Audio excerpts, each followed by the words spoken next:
सुरुवातीलाच आपण घेणार आहोत महत्त्वाच्या घडामोडींचा सुपरफास्ट आढावा। मुंबई महापालिका निवडणुकीमध्ये महायुतीमधल्या जागा वाटपापूर्वी भाजपनं जोरदार तयारी सुरू केली आहे। याच पार्श्वभूमीवर आज संध्याकाळी 6 वाजता भाजपच्या कोर कमिटीची बैठक वसंत स्मृती येथे पार पडेल। या बैठकीला मुंबई अध्यक्ष अमित साटम, मुंबईतले आशिष शेलार, मंगलप्रभात लोढा, प्रवीण दरेकर, अतुल भातखळकर यांच्यासह प्रमुख नेते उपस्थित राहतील। मुंबई महापालिकेच्या निवडणुकांच्या तयारीसाठी भाजपकडून हालचालींना वेग आलाय। बिहारच्या निवडणुकीमध्ये भाजपनं ऐतिहासिक विजय मिळवलाय। या निकालाच्या अवघ्या तिसऱ्याच दिवशी संभाजीनगरमधल्या एका कार्यक्रमामध्ये मुख्यमंत्री देवेंद्र फडणवीसांनी मोठं विधान केलंय। महाराष्ट्रातल्या आगामी स्थानिक स्वराज्य संस्था निवडणुकीमध्ये भाजपच नंबर 1 चा पक्ष होणार असल्याचा विश्वास मुख्यमंत्र्यांनी व्यक्त केलाय। सर्वाधिक नगरसेवक भाजपचेच निवडून येणार असल्याचं फडणवीस म्हणाले। तर जिथे शक्य आहे तिथे युती होणार, मात्र जिथे शक्य नाही तिथे मैत्रीपूर्ण लढत होणार असल्याचा पुनरुच्चारही फडणवीसांनी केलाय। या ठिकाणी स्थानिक स्वराज्य संस्था आहे, त्या संस्थेमध्ये जो कोणी सत्तेवर येईल तो महायुतीचाच असला पाहिजे, अशा प्रकारचा प्रयत्न आपण करू। आणि अर्थातच या सगळ्या प्रयत्नामध्ये पुन्हा एकदा तुमच्यामुळे, तुमच्या आशीर्वादाने, तुमच्या मेहनतीनं भाजपच नंबर 1 चा पक्ष असेल हा विश्वास या निमित्ताने व्यक्त करतो। मुंबई महापालिका निवडणुकीमध्ये काँग्रेसनं स्वबळाचा नारा दिलाय। काँग्रेसच्या या एकला चलोरेच्या भूमिकेवर आता माजी मुख्यमंत्री उद्धव ठाकरेंनी प्रतिक्रिया दिली आहे। काँग्रेस स्वतंत्र पक्ष आहे, तसंच आमचा पक्षही निर्णय घेण्यासाठी स्वतंत्र आहे, असं उद्धव ठाकरेंनी म्हटलंय। माझं काय म्हणजे त्यांनी त्यांचा पक्ष स्वतंत्र आहे, माझा पक्ष स्वतंत्र आहे। फुटीच्या उंबरठ्यावर आहे असं पण बोललं जातं। फुटीच्या उंबरठा आणि आता शेवटी उंबरठा हा शब्द जो आहे ना तो विचित्र आहे। त्यांचा पक्ष त्यांचा निर्णय घ्यायला स्वतंत्र आहे, माझा पक्ष माझा निर्णय घ्यायला स्वतंत्र आहे। आगामी निवडणुकांमध्ये दोन्ही राष्ट्रवादी एकत्रित निवडणूक लढवणार का, याविषयी जयंत पाटलांनी महत्त्वाचं विधान केलंय। जतमध्ये दोन्ही राष्ट्रवादी पक्ष एकत्रित लढणार नाहीत, शरद पवारांची राष्ट्रवादी तुतारी चिन्हावर लढली पाहिजे, असं जयंत पाटील म्हणाले। तसंच काँग्रेस मुंबई महापालिकेमध्ये स्वबळावर लढणार हा त्यांचा निर्णय आहे, आमच्याशी त्यांची अद्याप चर्चा झालेली नाहीये, असंही जयंत पाटलांनी स्पष्ट केलंय। प्रयोग केलेला नाहीये। तिथले सगळ्या राष्ट्रवादीमध्ये जे इच्छुक होते त्या सगळ्यांनी गळ्यात जाण्याचा निर्णय घेतलेला आहे। त्यामध्ये प्रयोग नाहीये किंवा आम्ही आणि ते एकत्रित म्हणून तिथं निवडणूक करतो असं नाही। राष्ट्रवादी काँग्रेस पक्ष तुतारी या चिन्हावर लढला पाहिजे। तिथं ज्यांना तिकडे जायचं होतं ते त्याचा विचार करून ते तिकडे गेलेले दिसत आहेत। आगामी निवडणुकांच्या पार्श्वभूमीवर युती संदर्भात सध्या खलबतच सुरू आहे। याच दरम्यान शिवसेनेचे नेते गुलाबराव पाटील यांनी केलेल्या विधानाची जोरदार चर्चा होती। सन्मानाने युती झाली तर ठीक, अन्यथा आम्ही स्वबळावर लढण्यास तयार असल्याचं म्हणत मंत्री गुलाबराव पाटलांनी थेट मित्रपक्षांना इशारा दिलाय। आता सुद्धा आम्ही त्यांना सांगितलं की सन्मानाने महायुती होत असेल तर आमची कुठेच आडकाठी नाही, पण सन्मानाने होत नसेल तर आमची जेवढी ताकद आहे त्या ताकदीच्या भरोश्यावर आम्ही लढायला तयार आहोत। आणि मला तरी असं वाटतं की जिथे सन्मान आहे तिथे प्रत्येक गोष्टीला मान्यता द्यायची असते, आणि जिथे सन्मान नाही, शिवसेना ही जन्माला आल्यापासूनच कधी निवडणुका लढण्याकरता आली नाही, ती समाजसेवेकरता जन्माला आली। 80% समाजसेवा आणि 20% राजकारण। अजित पवार यांच्या राष्ट्रवादीचे नेते प्रफुल्ल पटेल यांच्या एका वक्तव्यानं नव्या वादाला तोंड फुटण्याची शक्यता आहे। प्रफुल्ल पटेलांनी भंडाऱ्यामधल्या एका सभेमध्ये कुणीही स्वतःला बाहुबली समजत असेल तर आम्ही अनेक बाहुबलींना निवडून आणलंय असं म्हणालेलं आहे। याशिवाय निवडणुकीमध्ये पैसे लागतात आणि लोक पैसे घेतात, पण मत द्यायचं त्यालाच देतात असंही पटेल म्हणाले। त्यामुळे पटेलांचा रोख नेमका कुणाकडे आहे याची जोरदार चर्चा रंगतीये। आपण सक्षम आहोत, इतरांनी आपली चिंता करावं लागेल। आपल्याला इतरांची चिंता करण्यापेक्षा कोणी समजू नका की कोणी बाहुबली आहे आणि म्हणून ते निवडून येणार आहे, हे कोणी काय आहे, किती बाहुबली लोकांना आम्ही निवडून दिलेलं आहे मागच्या काळामध्ये हे आम्हाला माहित आहे। कोणी काही असा विचार करू नका की कोणाच्याच म्हणजे काय, ठीक आहे 2 पैसे आणि पैसेमुळे नुसते निवडणूक पैसे माध्यम आहे, जरूर लागतात। दरम्यान प्रफुल्ल पटेल यांनी केलेल्या वक्तव्यावर मुख्यमंत्री देवेंद्र फडणवीसांनी पटेलांचा रोख आपल्याकडे नसल्याची प्रतिक्रिया दिली आहे. तर ही विचारधारा लोकशाहीसाठी हानिकारक असून पटेलांचं वक्तव्य दुर्दैवी असल्याची प्रतिक्रिया खासदार सुप्रिया सुळे यांनी दिलेली आहे. प्रफुल्ल पटेल असं म्हटलंय की कुणी स्वतःला बाहुबली असं समजू नये. आम्ही अनेकांना निवडून आणलंय. राष्ट्रवादी काँग्रेस हा स्वतंत्र पक्ष आहे. त्यांचा रोख कुणाकडे हे काय कळत नाही. तुम्ही शोधून काढा कोणाकडे रोख आहे. आमच्याकडे तर नाही आहे एवढं नक्की सांगतो. दुर्दैव आहे की ज्या भारतरत्न डॉक्टर बाबासाहेब आंबेडकरांनी संविधान केलं आणि पारदर्शक इलेक्शनच्यासाठी आपल्या कितीतरी लोकांनी एवढं मोठं योगदान आणि स्वातंत्र्य मिळवलं, त्याची खिल्ली उडवण्यासाठी ही जे विचारधारा आहे ही अतिशय दुर्दैवी आणि एका सशक्त लोकशाहीसाठी हानिकारक आहे. आणि मला आश्चर्य वाटतंय की असं स्टेटमेंट आलं. दरम्यान एकनाथ शिंदे मुख्यमंत्री असताना त्यांनी सर्वसामान्यांसाठी आनंदाचा शिधा द्यायला सुरुवात केली, पण सध्या हाच आनंदाचा शिधा बंद केल्याची खंत असल्याचंही गुलाबराव पाटलांनी म्हटलंय. आपला आनंदाचा शिधा आता तो काही दिवसापासून आता बंद झालेला असेल, पण त्यांच्या काळामध्ये आनंदाचा शिधा आपण पाहिला असेल.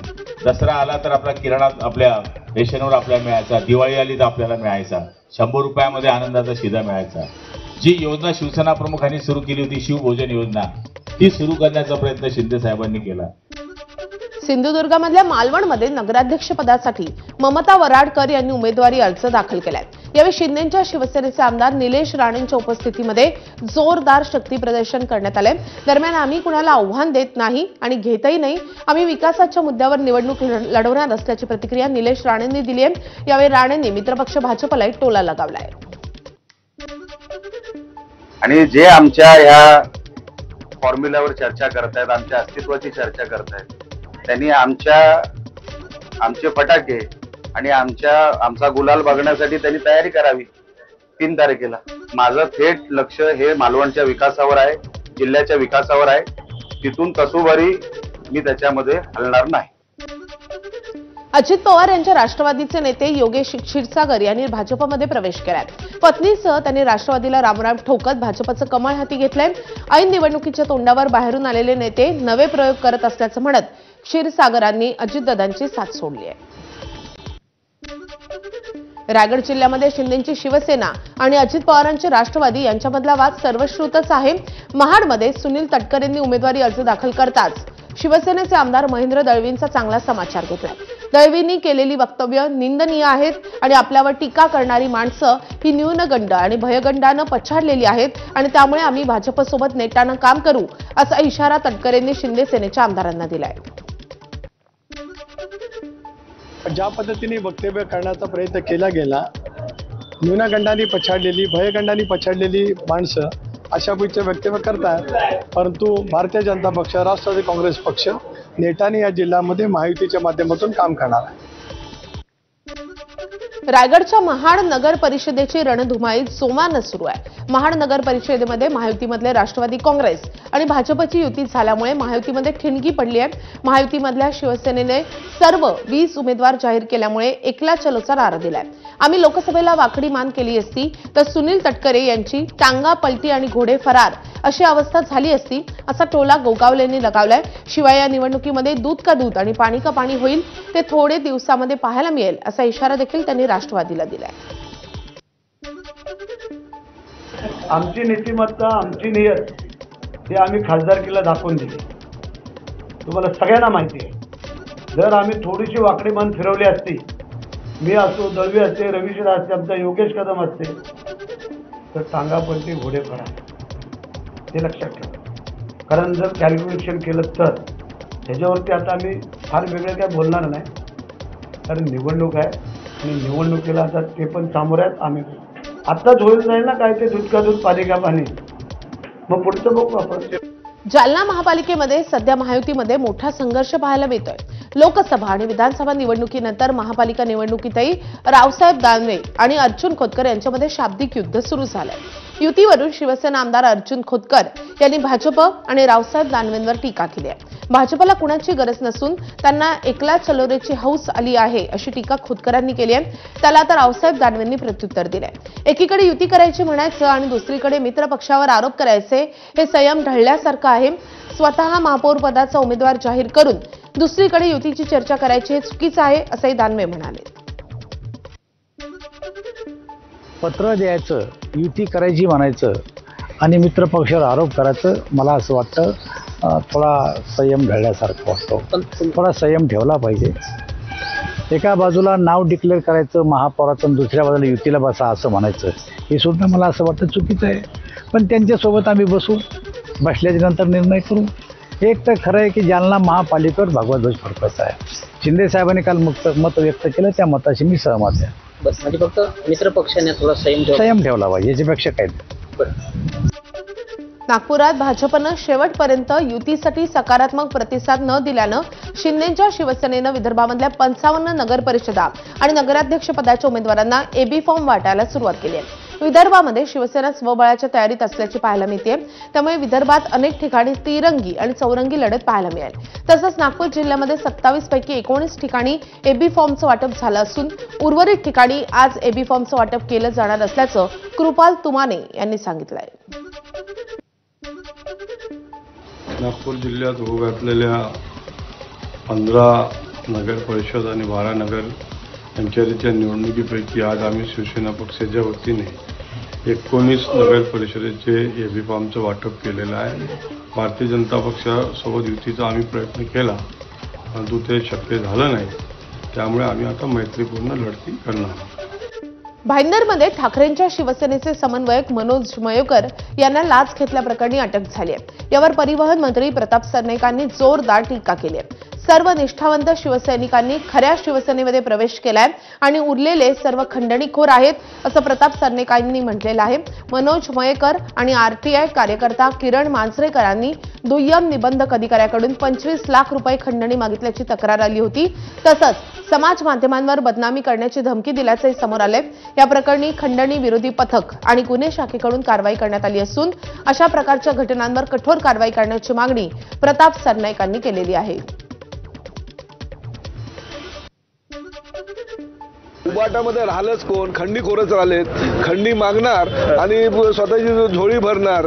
आणि जो समन्वयक आहे, जो ह्या मीरा भाईंदरमध्ये उबाटा मीच की उबाटा मी चालवतो, शिवसेनेची ताकद आहे म्हणजे माझीच ताकद आहे, हे आज लोकांना कळले की हे सगळे खंडीखोर आता उबाटामध्ये आहेत आणि त्यांच्याच माध्यमातून मीरा भाईंदरची शिवसेना ते चालवत आहेत. पालघरमधल्या गडचिंचले साधू हत्याकांड प्रकरणामध्ये आरोप असलेले काशीनाथ चौधरींनी भाजपमध्ये प्रवेश केलाय. गडचिंचले साधू हत्याकांड प्रकरणामध्ये भाजपनं चौधरी यांना मुख्य आरोपी ठरवत राज्यभर मोठं आंदोलन उभं केलं होतं. त्या काळामध्ये काशीनाथ चौधरी हेच हत्याकांडामागील प्रमुख सूत्रधार असल्याचा आरोप करत भाजप नेत्यांनी ठाकरे सरकारला जबरदस्त धारेवरही धरलं होतं. त्यामुळे या प्रवेशानंतर आता जिल्ह्यामध्ये नवा राजकीय वाद निर्माण झाला असून भाजपनं केलेले आरोप कुठे गेले असा सवाल शरद पवारांच्या राष्ट्रवादीकडून विचारण्यात येतोय. बीड नगर परिषदेसाठी अजित पवारांच्या राष्ट्रवादीचं अखेर ठरलंय. शिंदेची शिवसेना आणि मेटेंच्या शिवसंग्राम संघटनेला सोबत घेऊन नगरपालिकेसाठी 3 पक्षांची आघाडी करण्यात आली आहे. नगरपालिकेच्या 52 जागा आणि नगराध्यक्ष पदासाठी सर्व उमेदवार ठरले असून पक्षाकडे यादी पाठवण्यात आली आहे. आज या यादीवर शिक्कामोर्तब होईल आणि उमेदवारी अर्ज दाखल केले जाणार आहेत अशी माहिती आमदार विजयसिंह पंडितांनी दिली आहे. 52 परिपूर्ण असे उमेदवार केलेले आहेत. उद्यापर्यंत जे काय आहे आम्हाला सांगितलंय की आम्ही इच्छुकांचे हे आणि या व्यतिरिक्तही कुणी असेल तर आमचा पूर्ण सगळ्या गोष्टीचं सर्वेक्षण करून सगळी माहिती घेऊन आम्ही उमेदवारी कुणाला द्यायची किंवा अधिकृत उमेदवार कोण असणार आहे हे आम्ही तुम्हाला वरतून त्या ठिकाणी कळू. अकोला जिल्ह्यामध्ये शिंदेच्या शिवसेनेचे माजी आमदार बळीराम सिरस्कार यांनी अनेक कार्यकर्त्यांचा भाजपात प्रवेश केलाय. नागपुरा भाजप प्रदेशाध्यक्ष रवींद्र चव्हाणांच्या प्रमुख उपस्थितीमध्ये हा पक्षप्रवेश पार पडलाय. मात्र या प्रवेश सोहळ्यामध्ये भाजपचे संघटन मंत्री डॉक्टर उपेंद्र कोठेकर यांनी केलेली वक्तव्य महायुतीमधली भाजप आणि शिंदे यांच्या शिवसेनेमध्ये नवा वाद निर्माण करण्याची शक्यता आहे. ते तिथे निवडणूक लढले शिवसेनेच्या तिकिटावर. खरं म्हणजे भारतीय जनता पार्टीच्या तिकिटावर लढण्याची त्यांची आणि आमच्या सगळ्यांची तीव्र इच्छा होती. पण देवेंद्रजींनी त्यांना आदेश दिला आणि पक्षाचा आदेश शिरसावंत मानून त्यांनी ती निवडणूक लढली आणि त्यामुळे ते कालही मनाने पार्टीत होते, आजही आहेत आणि उद्याही निश्चितपणे राहणार आहेत. पण असं आहे की मी म्हटलं की तीर्थयात्रेला गेलेला माणूस वापस आला की माऊंद करावं लागतं, सगळ्या लोकांना बोलावं लागतं, गाव जेवण द्यावं लागतं. त्यामुळं पूर्ण सगळ्या लोकांना त्यांनी आपल्या सहकाऱ्यांना इथे एकत्रित केलेलं आहे आणि आज या निमित्ताने विदर्भातल्या अनेक आपल्या नामवंत बांधवांचा प्रवेश पक्षामध्ये होत आहे. मी एकही दिवस त्या ठिकाणी दुसऱ्या पक्षामध्ये गेलो नाही. म्हणजे सेने साहेबाच्या मीटिंगमध्ये त्या ठिकाणी शिंदे साहेबाच्या मीटिंगमध्ये एकही दिवस गेलो नाही. त्याचं कारण असं आहे की माझं जे प्रेम या लोकांनी माझ्यावर प्रेम केलेलं आहे. भारतीय जनता पक्षाच्या लोकांनी मला माझ्यावर प्रेम केलं, सर्वसामान्य माणसांनी प्रेम केलं आणि या प्रेमापोटे त्या ठिकाणी मी विकास करू शकलो, हे अत्यंत महत्वाचं आहे. नवी मुंबईच्या नेरूळमध्ये 4 महिन्यांपासून धूळ खात झाकून ठेवलेल्या छत्रपती शिवाजी महाराजांच्या पुतळ्याचं मनसे युवा नेते अमित ठाकरेंनी अनावरण केलंय. यावेळी मनसैनिक आणि पोलिसांमध्ये वाद झाल्याचं पाहायला मिळालंय. कोपरखैरणे येथे शाखेच्या उद्घाटनासाठी अमित ठाकरे आले असता त्यांना महाराजांची मूर्ती कापडानं झाकून ठेवल्याची माहिती मिळाली आणि त्यांनी तत्काळ मनसैनिकांच्या मदतीनं पोलिसांच्या डोळ्या देखत पुतळ्याचं अनावरण केलंय. या कृत्यासाठी माझ्यावर कारवाई होत असेल तरी माझ्या आयुष्यातील पहिली केस होणार आहे, मात्र वेळ आली तर महाराजांसाठी अशा अनेक केसेस अंगावर घेऊ, असा पवित्रा यावेळी अमित ठाकरेंनी घेतलेला आहे. आणि कोपरखैरण्याला शाखा उद्घाटनासाठी आलेलो आणि मला कळलं की महाराजांचा असा पुतळा 4 महिन्यापासून धूळ खात बसलाय, जो लोकांसाठी, लोकांच्या आंदोलनामुळे, लोकांच्या मागणीमुळे जो झालाय. पण मला वाटतं की सरकारमधनं कुठच्याही मोठ्या नेत्याला किंवा मंत्र्यांना वेळ नाही मिळाली त्यांचं अनावरण करण्यासाठी. मला आज कळलं की असा एक कपडा बांधून महाराजांना ठेवलाय. त्याच्यामुळे मला वाटतं की आम्ही सर्व महाराष्ट्र सैनिकांनी तो एक हे घेतलं की आम्हाला असे बघायचे नाहीत महाराज आणि मला वाटतं नवी मुंबईला पण नाही बघायचे. तर नवी मुंबई आणि सगळ्यांच्या दर्शनासाठी मला वाटतं महाराज आता तुमच्या समोर आहे. शिवसेना प्रमुख बाळासाहेब ठाकरेंच्या जीवन प्रवासावर प्रकाश टाकणारं कला दालन मीरा रोड येथे मंत्री प्रताप सरनाईक यांच्या प्रयत्नामधून उभारण्यात आले. या कला दालनाचं आज उपमुख्यमंत्री एकनाथ शिंदेंच्या हस्ते उद्घाटन होत आहे. या कला दालनामध्ये खांडके चाळीपासून सुरू झालेला बाळासाहेब ठाकरेंचा प्रवास दाखवण्यात आलेला आहे. शिवाय शिवसेनेची पहिली शाखा, मार्मिकमधील छपाई मशीन, शिवतीर्थवरील चकोरचा माईक हेही दाखवण्यात आले. याशिवाय या कला दालनामध्ये सर्वांचं लक्ष वेधून घेतलंय ते म्हणजे मातोश्रीवरील बाळासाहेब ठाकरेंची ती खोली, ज्यामध्ये ते सर्व नेत्यांना भेटायचे. बाळासाहेब दाखवणारं कला दालन या संदर्भात सविस्तर चर्चा केलेली आहे मंत्री प्रताप सरनाईक यांच्यासोबत.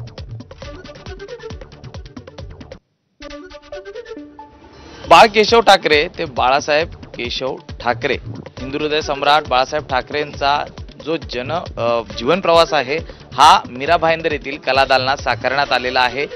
याच विषयावरती माझ्यासोबत बोलण्यासाठी मंत्री प्रताप सरनाईक जी आहेत. सरनाईक साहेब, एकूणच बाळासाहेबांचा जो जीवन प्रवास आहे हा आपण या कला दालनात मांडलेला आहे. प्रामुख्याने तुम्ही सुरुवात जर केली तर बघा, हुतात्मा स्मारक आहे, म्हणजे 107 हुतात्म्याने बलिदान दिलेली ही मुंबई आणि ही मुंबई इथून सुरुवात होते. दादरला आलो, दादरला आल्यानंतर ही चाळ संस्कृती मुंबईची आणि ह्या चाळ संस्कृतीमध्ये आम्ही लहानाचे मोठे झालो. बाळ ते बाळासाहेब हे बाळासाहेबांचे जे विचार होते ते विचार इथं दाखवण्याचा एक प्रयत्न केलेला आहे. आणि ही रूम आहे, त्या रूममध्ये बिंदू माधवांचा फोटो आहे, ह्या रूममध्ये मासाहेबांचा आणि बाळासाहेबांचा फोटो दाखवण्याचा प्रयत्न केला, जेणेकरून सर्वसामान्य जो माणूस या ठिकाणी बघायला येईल त्याला असं वाटेल की नाही, हे कला दालन हे स्वतः बाळासाहेबांचं चलतं फिरतं आत्मचरित्र आहे. उद्या बाळासाहेबांच्या स्मृतीला अभिवादन करायला एकनाथ शिंदे साहेब या ठिकाणी येणार आहे आणि 17 नोव्हेंबर ते जन्मशताब्दी म्हणजे 23 जानेवारी 2026 पर्यंत हे बाळासाहेब ठाकरे कला दालन जे आहे ते सर्वसामान्य सगळ्या शिवसैनिकांना बघायला मिळणार आहे. लवकरच ज्या पद्धतीने हे कला दालन उभं राहिलेलं आहे तसंच राष्ट्रीय स्मारकाचं काम हेही लवकरात लवकर व्हावं अशी अपेक्षा या ठिकाणी प्रताप सरनाईक यांनी व्यक्त केलेली आहे. जर्नलिस्ट हेमंत कदमसह मी सूरज सावंत, एबीपी माझा, मुंबई. तर या बातम्यांसोबतच बुलेटिनमध्ये वेळ झालेली आहे.